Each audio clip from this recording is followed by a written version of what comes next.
I'm Mike Morris. I'm the Superintendent of the Amherst Public Schools, and thank you for viewing the latest episode of Window into ARPS. Today's episode is an exciting one.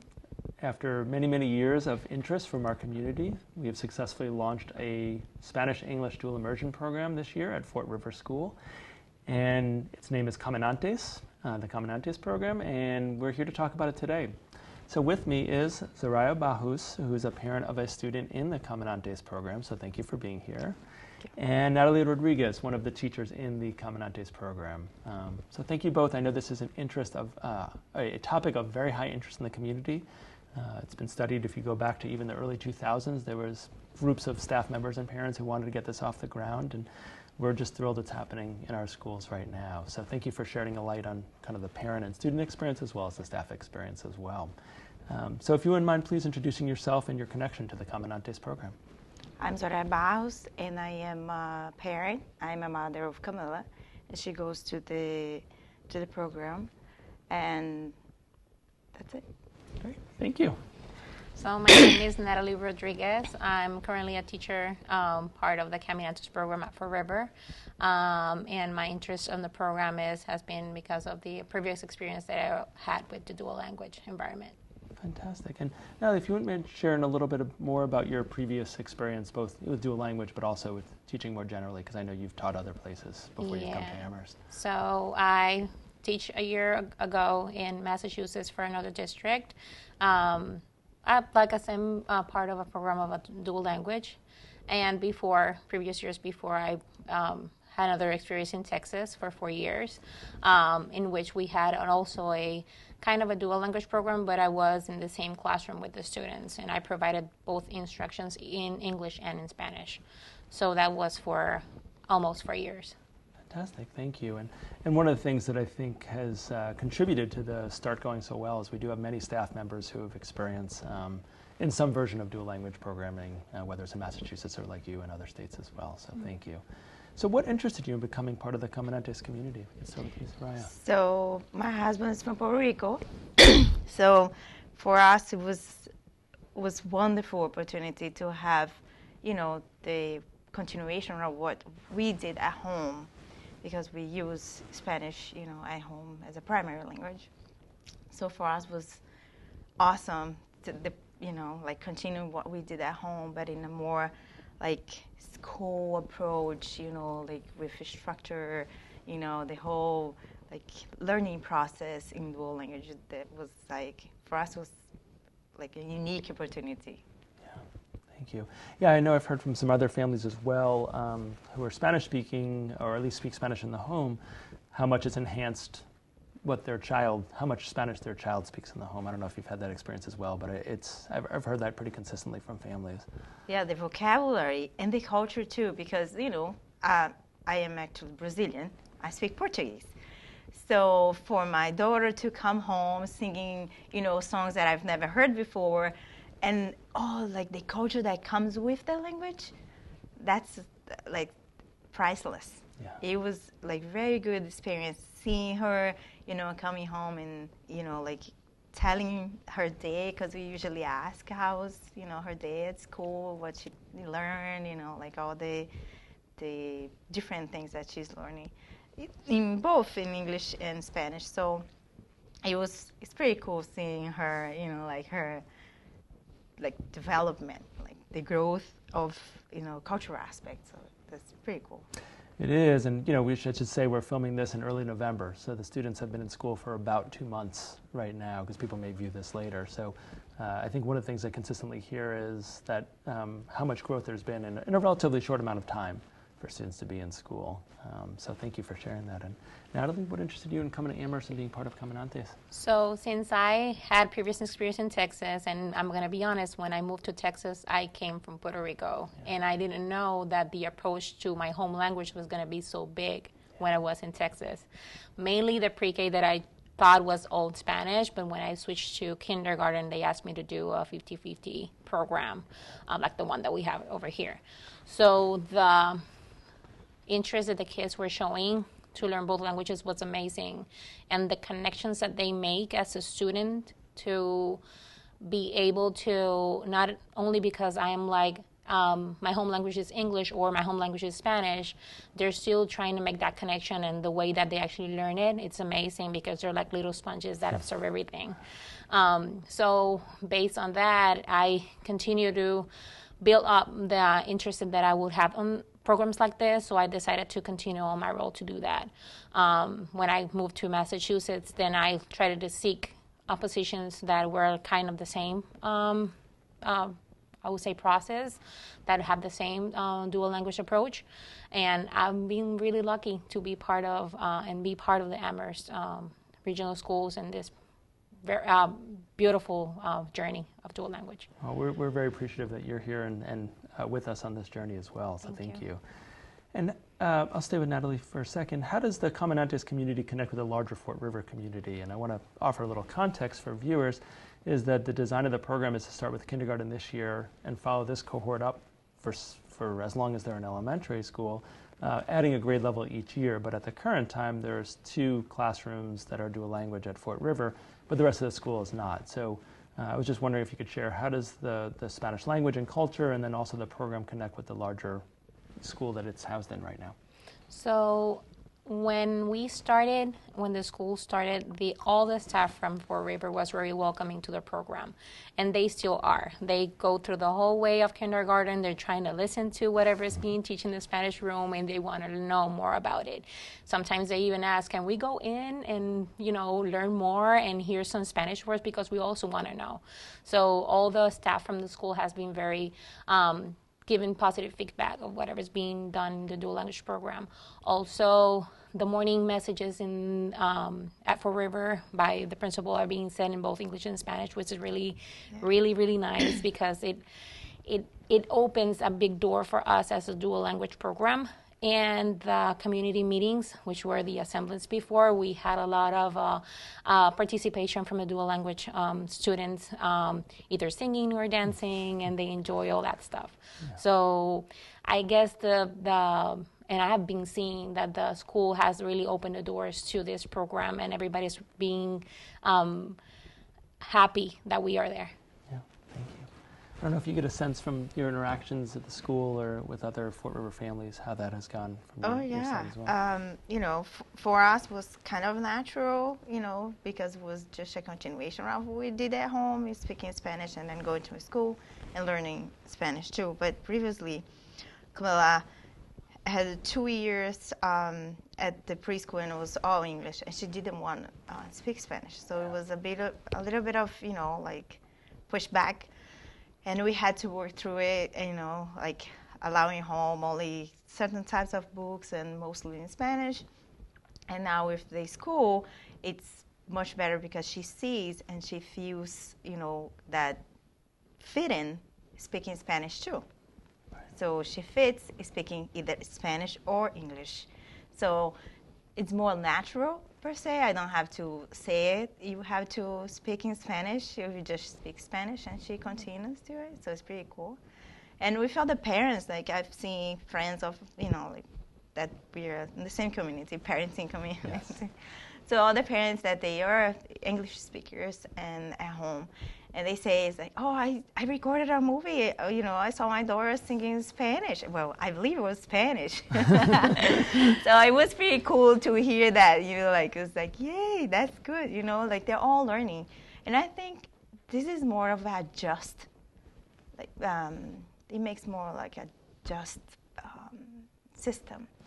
Because everyone is learning something. So you don't have a group of people struggling to learn one language. Mm-hmm. We are all together on the same, process. And I love that, because there's no oh no, they need to help because they don't know English. Oh, they need help because they don't know Spanish. No, we are all learning. We are all helping each other. It's a community coming together to help each other. So I love that, because it's a level playing field for the kids. Yeah. And that's great. Kids, they pick up really really fast on the this around them. So Yeah, thank you. And I think one of the things you touched on, I want to comment briefly, is about the kind of making a more just environment for all students. And that certainly was, from the school committee, for myself, that was one of our goals in creation of the program, was to make sure that we were meeting particularly students with Spanish language backgrounds needs. We know the research would indicate this is the best program for them, that it's markedly better than kind of other programs for acquisition of English and Spanish, that if we're enhancing both languages, their growth is going to be much stronger. But also that the whole school community is part of that. And one of the things I noticed, I taught in Fort River from 2001 to 2007, so it has a warm place in my heart, but just even the blue signs that are bilingual signs around the school, it's really noticeable how different those, even though it's an older building, there's no argument there, but how much they brighten up the school, both kind of visually, but also just the messaging that goes on for students. And we're so pleased that one of our goals was to have the vast majority of families who have Spanish-speaking children in the district in the program, and we have over 90% of them in kindergarten in the program. So I think what you're describing, your daughter's experience, it's so welcoming. I'm going to share this video with the school committee because we had a lot of conversation of what are the goals of the program, and the first and foremost was around kind of the opportunity gap and making sure all students felt welcomed and had access to multiple languages that were going to support their growth. So yeah, the level of inclusivity of the program, it's like beyond of what I imagined. Yeah. Because it's the small things, the food. We have a meeting, there's food that we can relate to, there's plátanos, there's tortillas, other people can relate to. I think this is important. It's not, you don't learn a language without learning a culture. That's no way. And the small things, the signs when you come in, the school, like sometimes I drop Camila off, so I see and I heard, I hear the principal speaking Spanish, and I was like, yes, this is so like heartwarming. Absolutely. And so that's a good segue into how the program's going, and how is it similar or different, in your experiences to English-only schooling. So I don't know if you want to continue your comments about how it's going for your daughter. How is she enjoying it? Well, she loves it. She was prepared for it. Like, she loves school. She's social. She likes being around people. She's really social. So being at school is only like, it's like she always says, Mommy, you can go now. It's like, yeah, I'm here. I'm with my people. It's like really comfortable. Yeah. Yeah. So it's been, a very good process. Well, I'm not gonna lie. The first day of school, I think I was shaking more than Camila. Camila was just having fun. So I was concerned because, as a parent, as a mother, you want them to, be welcome. You want them to be happy. You want them to, feel secure. And you don't know. Like you drop your kids at school, so you have no idea what is gonna happen afterwards. So it's such a relief, and seeing her happy, and the teachers, they know her, and she helps out because she knows Spanish, and she likes to help. So when she gets the word right away, and she repeats the word so all the kids can get the sound right, and it's just like really good to see your child being kind, human. So and having the school nurture that, it's pretty nice too. Thank you. Natalie, from your perspective, how is the program going, since you have more experience than the rest of us with dual language programming? So the way that we have seen the kids making connections between both languages has been great. And the kids have been taking a very big ownership of their role as part of the program. For example, students that their home language is Spanish, they have been taking ownership in the Spanish classroom and helping those students that are learning the language, and vice versa. So they're like, I'm gonna be the one here. I'm gonna be the one responsible to also show you the language. So they're feeling that is not only maybe the teacher's role, but also their role as students to feel part of it and to help their friends actually also learn the language. So the kids are being very happy and excited about coming to school every day. And when they go to the cafeteria, they go to recess, they sing the songs. So and they're extremely happy to keep learning things that are new for them and to express it to others. Yeah, absolutely. And I think I hear, we only have space for 2 guests, but I know I've heard from some of the English-speaking staff as well that they're seeing the same thing on the other side of the hallway as well, that there's a empathy and a supportive environment, that actually having that duality of having two languages is promoted between the classes. And I think you're seeing that in Spanish, and I know it's being seen on the other side of the hall when students go to their English classroom as well. Because we do have students who have who don't have as much exposure to English in the program, and I think that's, that's one of our target audiences for the program, but their English experience is being enhanced by what's happening in your space as well. So what have been, I don't know if either of you have had exciting moments or parts of the program, either things that, children have said or come home with. I know I heard from one family member who, or one parent in the program who said that their younger sibling who's in preschool already knows some of the songs, because the kindergarten students coming home singing them, and the parents do not have a Spanish language background. And like, how does our preschooler know more Spanish than us, and she's in English speaking, or he or she is in English speaking preschool? So I know there are these wonderful moments that occur. I don't know if there's any that you would like to share. Like for us sometimes, so Spanish is my third language. So sometimes, there's new words that comes with, like new vocabulary that I like, second guessing. It's like, I'm gonna make sure I know this word. It's like, so like the learning, it's so like much that I have to, like learn with her too, like to keep up with her own growth on the language. So it's pretty nice. Yeah, I'm hearing that a number of parents are using like language acquisition apps on their phones to try to keep up with their kids, and they're struggling because the apps aren't as good as the teachers we have here. So that's one suggestion that I made to parents. Yeah, please. We have a streaming at home, so sometimes our kids get TV time. Yeah. So when they get TV time, instead of we put the Spanish, like on the profile. So they have their own profile, and then in the profile we put Spanish on with the words. And they can see the words, the subtitles in Spanish and the language. So it helps a lot because, if you were cooking, the kids still learning, and you don't feel that guilt because they're watching a little bit of TV. Yeah. No, that's great. Thank you. That's a good tip. And from your perspective, what are exciting moments?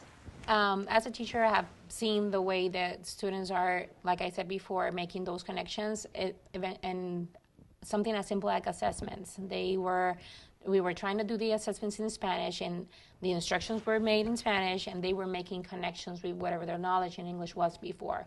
And they did pretty good on those assessments, and we're really happy about it. And one of the other moments that were like, it's a highlight moment for me, is one of the families that came to us saying that they both have Spanish as a home language. They speak Spanish at home, but their child was like a little bit, like, I'm not going to speak it because maybe my friends don't speak it. They speak English mostly. But now that he sees that he's in a new environment, and that speaking Spanish is also acceptable in a way, and my friends speak it too, he's coming home speaking Spanish, and they're really, really happy about it because they thought that couldn't happen. And thanks to their program, he's able to do it. That's right. I think I've heard from the same family. And I think one of the things that MABE, who's the professional organization that provided a lot of professional development and training for us and continues to do so, actually, one of the things they said is that in most of the United States, even if you're in a Spanish-speaking environment, you're swimming in an ocean of English. That most of the TV, I mean, that's a great strategy you had. The internet and things like that you have to make an adaptation to make it a different language other than English. And so I think it's so important that, as you said, that students, whatever their language background are seeing Spanish as an asset and seeking it out. Because if you don't seek it out, you can that ocean can take you in. And so I think it's critically important. And also those Spanish speakers are like, you see them trying to speak in English. They're like, I know that word, I can do it. Or if not, they will ask some friends about it. Yeah. So they're actually having fun learning the language, which is the most important part. Yeah, because then they'll keep doing it. Yes. That's right. That being said, there are challenges that go along with implementing a new program. And I'll start with Natalie. Any challenges that you've experienced since you've been here, anything that we need to continue to work on? So what we have been observing in the classroom is like that silent period time that the kids will show to us when they're learning the language. Because like I said, they're like little sponges. They're trying to get everything as they can until they feel comfortable to actually speak it out and say it. Right. For me, it's not like a challenge per se because it's a process of learning a new language.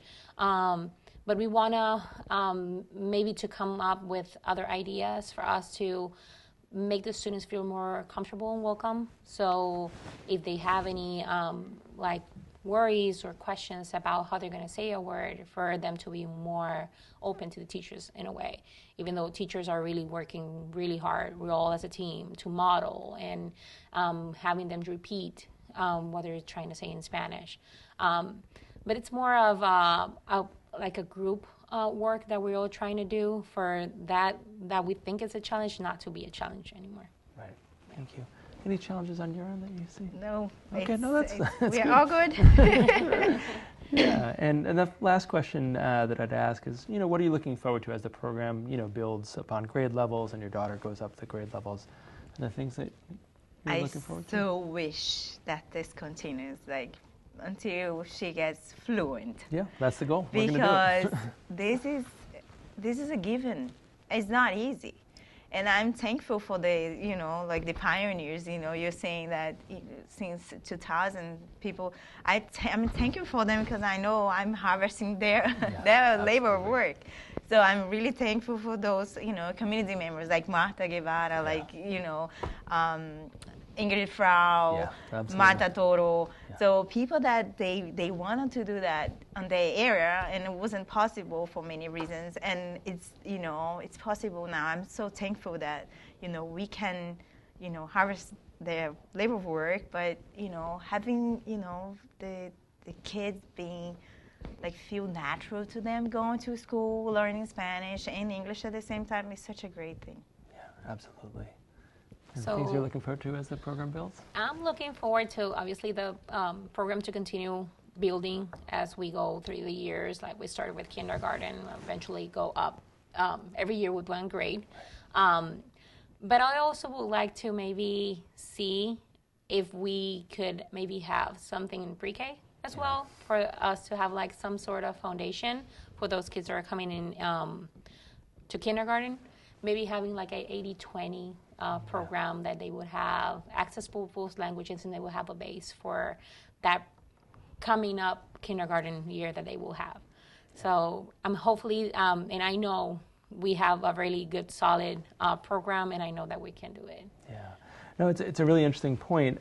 So different people, Katie Richardson, Miss Chamberlain, myself, visited schools who had dual language programs, and I know Cambridge was a school that I visited, and they did have, they called it, I think it was junior kindergarten. They had a little different name than preschool for it, but it was a feeder program for the dual language program. They found like it was really successful. It's certainly something that we'd like to look at over the years. I'll say personally, I'm really excited because I've been in, as have you, in schools that have done this, and just when you get into 4th and 5th grade and the content is high and the fluency is at a different place than obviously it is 2 months into kindergarten.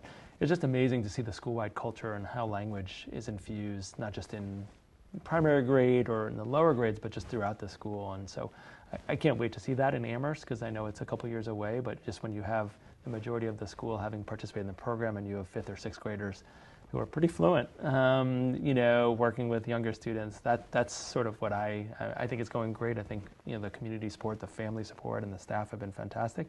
But to see that fully realized school where that's such a large part of the school is something that I'm really excited about. I'm happy to have a guinea pig.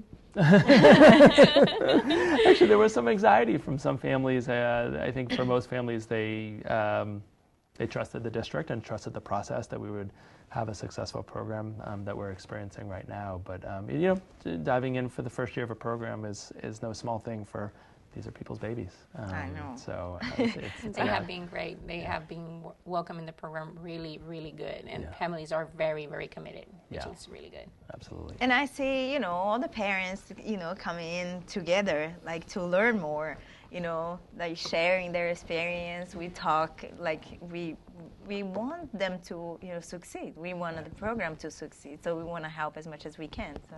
Absolutely. Anything else you'd like to share quickly before we break? Okay. Thank you. Thanks. This was a tremendous amount of information that I know our community is hungry for, because we did a lot of meetings and public forums over the last actually year and a half about the potential of implementing this definitely in double digits in terms of different places that we've been and different places in the community. And sometimes you have a program that started and everyone's like, great, it started. And we don't always do the report back as well. And, MABE is coming back to assess how the program's going so they can make recommendations for continued improvement as we grow the program. So they'll be back 4 times this year. And we want to share that publicly, but having the firsthand experience from both of you is actually much more important in many ways. My MABE friends will forgive me than some of their work, because it's the lived experience of people who are working in this program or have children in the program 180 days a year, and that's critical for us. So thank you both for your contributions to the program and joining me today. You're welcome. You're welcome. And thank you for joining us in this episode. We'll be back soon with the next episode of Window into ARPS, and we hope you have a wonderful day. Thank you.